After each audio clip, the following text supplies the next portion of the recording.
role forms play in the practice of Chinese martial arts is a debated topic, not just amongst outsiders looking in, but amongst practitioners of these systems themselves. A form is a set of formalized, prearranged movements, techniques, and set combinations of movement that a practitioner of the traditional Chinese martial arts performs either against an imaginary attacker, with a partner mimicking an actual fight, or on a training apparatus, such as a wooden dummy or heavy bag. Traditional Chinese martial arts forms are the result of a combination of different traditions. In part, the practice of forms owes its origin to ceremony and ritual. These martial dances were performed publicly as a display of aesthetic and spiritual function. Performances were often meant to invoke various deities.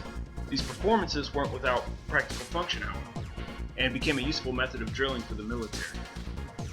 As revealed through various historical documents, militaries throughout the world have participated in some form of drill.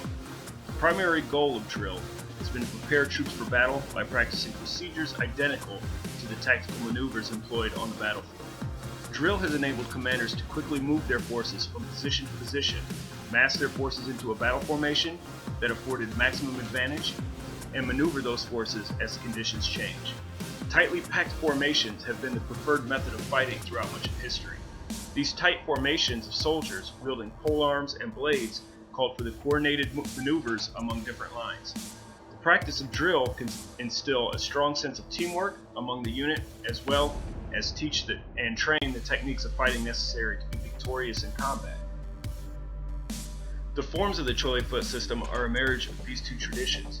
On Chinese New Year, or at a banquet gathering many schools in one location, practitioners of the Choy foot system may display their forms and performance for the enjoyment of the general audience, or as a comparison of technique and skill amongst fellow practitioners in attendance.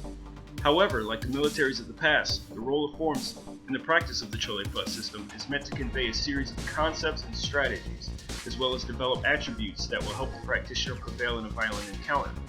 Each form in the system is comprised of core concepts, such as the 10 elements, asterisk footwork, and the gate theory.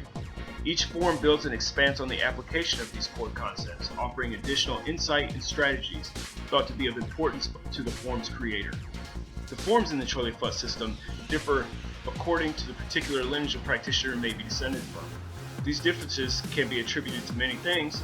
It is important to understand when examining the forms of Choy foot. Like any traditional Chinese martial art, it is not the exact sequence of movements that are important, but the underlying concepts the form is comprised of that holds meaning.